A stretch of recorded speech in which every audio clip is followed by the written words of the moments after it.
Infrastructure development is pivotal for Nigeria's economic growth, particularly for the realization of the federal government's economic diversification agenda.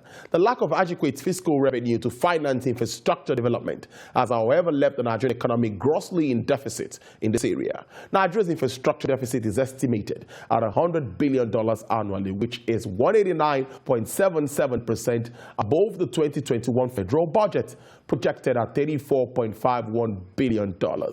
With such a gap, Nigerian government is therefore incapable of addressing the country's infrastructure needs on its own.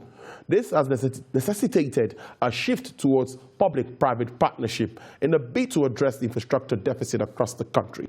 President Buhari in November 2020 approved the establishment of an infrastructure company wholly focused on critical infrastructure investment in Nigeria. The infrastructure company will raise funding from the Central Bank of Nigeria, Sovereign Investment Authority, pension funds, local foreign private sector development financiers. With the establishment of infrastructure company, the big question is, why is Nigeria still grappling with the major infrastructure development across the country, and what is the way forward? To provide answer to these questions and many others is the Vice Chairman and Chief Executive of the National Agency for Science and Engineering Infrastructure, NASENI, Professor Mohammed Haruna. Thank you very much for your time, Professor Haruna. Pleasure to be with you.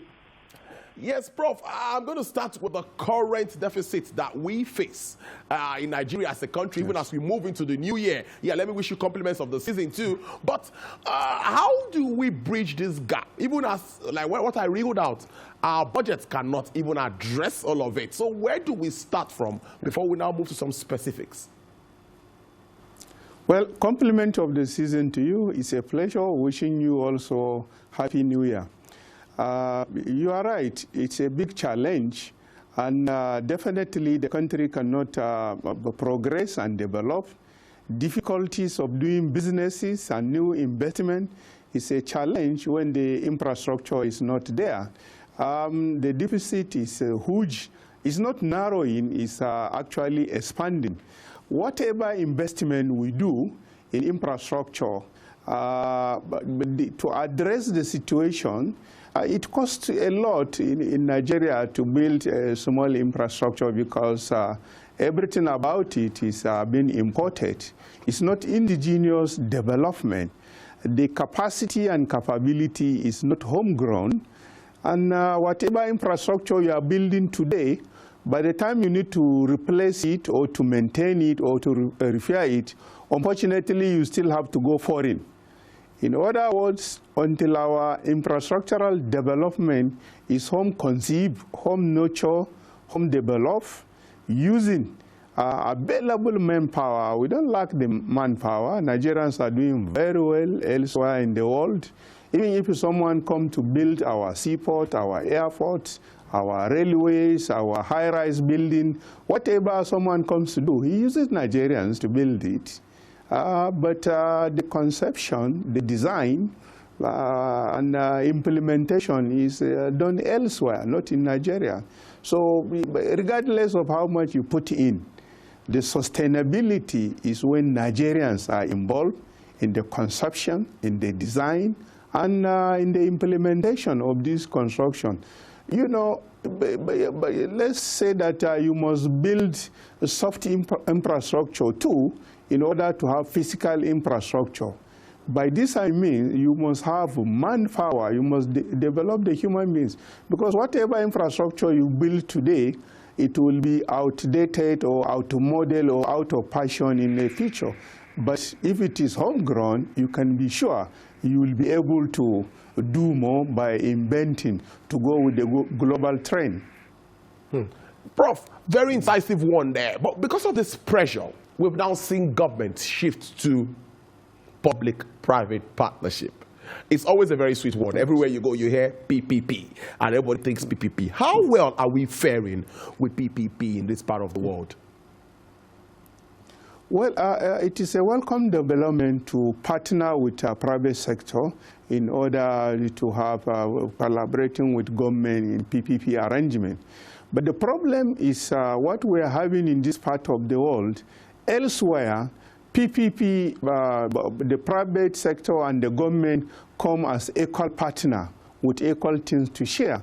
You are having PPP when but you also have certain strength and certain position from the government side. But in this part of the world, the PPP we are doing, the funding is mostly coming from elsewhere. It's not equal partnership in the sense that if I don't have anything to offer, only administrative and authoritative issues, the private sector is reaping the benefit. All they need is to maximize profit. And in the process, Nigerians are not learning anything. We want to have infrastructure in every aspect, in telecommunication, in power, and all that. But the issue is that we are only laboring for others to benefit. For every kobo we spend, but the highest percentage of this go to the foreign land. In Nigeria, in telecommunication, in power, what percentage of it is owned by Nigerians? What percentage of it is actually owned by government? Government has not built sustainable infrastructure that you invite private sector for PPP and say, okay, my share is this, my locals have this.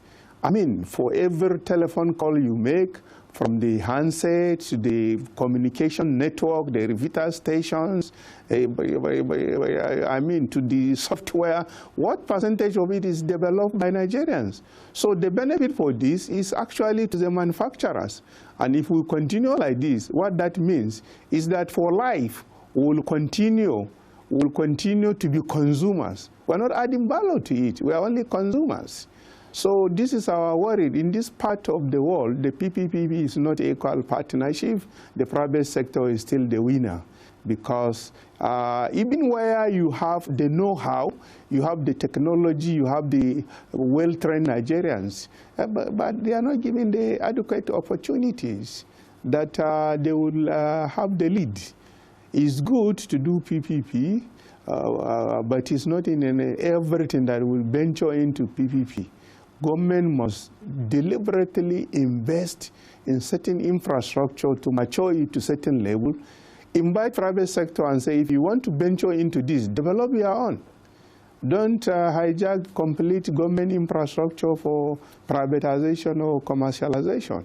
Elsewhere, you have to build your own from the scratch. Let it compete in parallel with that of government. You can say government is not a good business operator.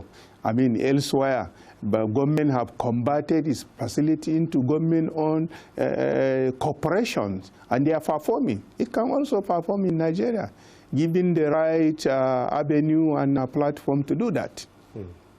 No, Prof, we'll talk to PPP, but when I was reading through to prepare for this discussion with you, I also saw that we have challenges in making our infrastructure, or how do I put it, making it attractive for investors to invest more in the country. How do we make investors willingly want to support a country like Nigeria to grow infrastructure? We know the deficit that we face. We can't bridge it with budgetary allocations. So now, how do we make it attractive for them to come in? We know we've had deals with China and all of that before now. What are the positives from all of this? Well, the reason why our infrastructure is not attractive is our maintenance culture. We lack maintenance culture. We don't maintain, small facilities that can be repaired overnight. We'll wait until the next year's budget is allocated before we commence. Some roads, network that are bad. Elsewhere, you can do this maintenance overnight. A small pothole will be allowed until it's degraded to a certain level that is not motorable before we now do a new budget for its funding. And this budget is not, if it is not appropriately matched with funds, it may take into several years and the situation continue degrading. Certain equipment have specification for their routine maintenance, scheduled maintenance, appropriately programmed as it is manufactured by the original equipment manufacturers. In our own case, we don't have this culture until this thing is faulty. We don't replace parts that are supposed to have expired and they are due for replacement until they are no longer performing. As a result of this, a lot of deterioration. And this is in our culture, from individual facilities to public facilities. I mean, you will not go and start replacing your vehicle tires, for example, until they run out completely. But these things have running hours. They have time when they are due for replacement. It is there in us, and that is how we handle public property too. A lot of equipment are shocking. They are very expensive, but they don't even come with insurance coverage for this equipment. You invest so much in capital goods, but you are unwilling to even provide insurance coverage for this that will guarantee that you will always have it in case of unforeseen circumstances. These are the challenges, and this is how we approach. Again, for private to find government infrastructure attractive, it must be standard, it must be well maintained, and it must be up to date. It must have some update. It is current, not obsolete equipment. Several of equipment in our power sector, for example, they have been there for decades. They are supposed to be phased out all these years. So if you call someone to come and participate with you, you will see that these facilities are actually a liability. I mean, facility maintenance is not popular in our environment. That is how our refineries deteriorated, and they are no longer performing because several things were supposed to have been replaced. Some original equipment installed in Kainji Dam for hydro power generation, for example, from day one in the 60s are still in service. I mean, these machines, if you are looking for their spare parts, their manufacturers might have phased out those type of production line since time immemorial. So if I'm to maintain it, where is the things that you are offering me for PPP? So these are the challenges, and this culture must change. But most importantly, the maintenance capability and capacity must be homegrown. We should never be building airport, seaport that is completely foreign. We must involve Nigeria such that by the time we want to duplicate this or do a new one or maintain them, Nigerians will maintain them. Not that we will be bringing foreigners who will give us the bills that we have no even capacity to assess, whether they are over-invoicing us or whether they are surcharging us because we are not involved.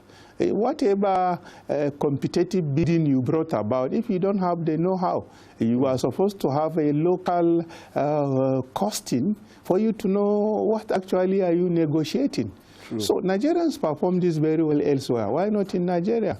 Because we need to be giving Nigerians the opportunity and how confident in our professionals' ability to execute. I mean, they are trained from all the best universities across the world. So let us have the opportunity to do it at home, and we can do it.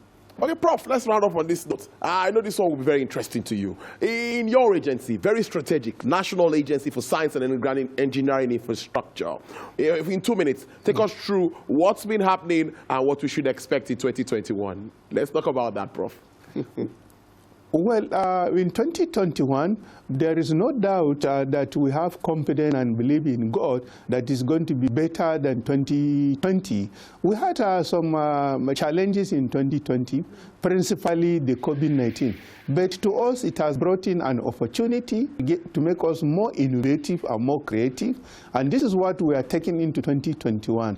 Besides all our hindrances that delay our substantial impact in the economy of Nigeria, our chairman, the chairman of our governing board, President Muhammadu Buhari, has just yesterday promised to address this issue to ensure optimal performance of the agency. Again, 2 of our key inventions in 2020, they have become innovations in such a way that 2 private sector, some motors are taking this to mass produce into the market and sold to the public in 2021. So also is our energy prepaid meter.